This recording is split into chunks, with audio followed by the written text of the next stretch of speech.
नमस्कार मित्रांनो, तुम्हा सर्वांचं माझ्या YouTube चॅनलवर पुन्हा एकदा खूप खूप आणि मनापासून स्वागत आहे। आजच्या व्हिडिओमध्ये आपण बघूया महाराष्ट्र राज्य सरकारी कर्मचाऱ्यांना सेवानिवृत्तीनंतर महागाई भत्त्यासोबतच हा भत्ता पण दिला जातो।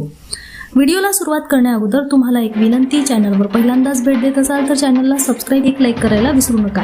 चला तर मग सुरू करूया आजच्या व्हिडिओला। राज्य सरकारी कर्मचाऱ्यांसाठी आजची बातमी खास ठरणार आहे। खरं तर सरकारी कर्मचाऱ्यांना नोकरीत असताना वेगवेगळ्या सुविधा दिल्या जातात।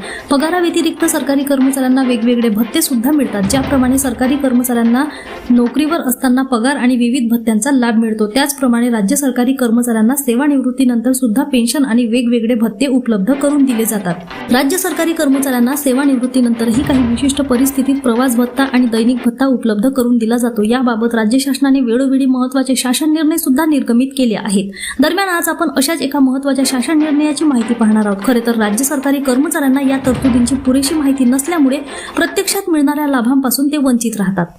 त्यामुळे या सर्व शासन निर्णयाची उजळणी करणे अत्यंत महत्त्वाचे ठरते। दरम्यान आता आपण सेवानिवृत्त कर्मचाऱ्यांना कोणत्या विशिष्ट परिस्थितीत प्रवास भत्ता आणि दैनिक भत्ता मिळतो याची माहिती पाहणार आहोत।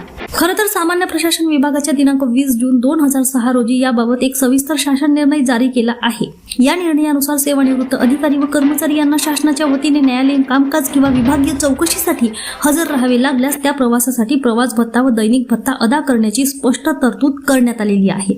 याशिवाय अशा सेवानिवृत्त कर्मचाऱ्यांना शासकीय विश्रामगृह सवलतीच्या दरात उपलब्ध करून देण्याचेही निर्देश देण्यात आलेले आहेत। यामुळे निवृत्तीनंतरही शासनाच्या कामासाठी सहकार्य करणाऱ्या कर्मचाऱ्यांना आर्थिक भार सहन करावा लागणार नाही, हा या निर्णयाचा मुख्य उद्देश आहे। तसेच वित्त विभागाच्या दिनांक 18 एप्रिल 1968 रोजीच्या शासन निर्णयानुसार सरकारी कर्मचाऱ्यांना निवृत्तीनंतर काही ठराविक कामांसाठी प्रवास करावा लागल्यास त्यांना प्रवास भत्ता देण्याच्या तरतुदी नमूद करण्यात आल्या आहेत।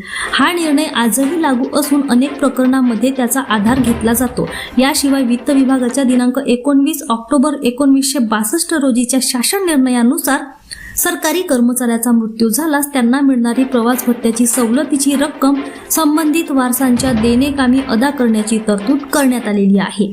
हा निर्णय मृत कर्मचाऱ्यांच्या कुटुंबियांना आर्थिक दिलासा देणारा ठरतो। या निर्णयाव्यतिरिक्त वित्त विभागाचे दिनांक 28 ऑक्टोबर 1959 व दिनांक 22 नोव्हेंबर 1961 रोजीचे शासन निर्णय देखील निवृत्तीनंतर प्रवास भत्ता व दैनिक भत्ता अदा करण्यासंदर्भात अत्यंत महत्त्वाचे आहेत। त्यामुळे सेवानिवृत्त सरकारी कर्मचाऱ्यांनी किंवा त्यांच्या कुटुंबियांनी अशा प्रकरणांमध्ये संबंधित विभागाकडे योग्य कागदपत्रांसह मागणी केल्यास शासन निर्णयाच्या आधारे त्यांना निश्चितपणे लाभ मिळू शकतो। पुन्हा भेटू एका नवीन अपडेटसह। धन्यवाद।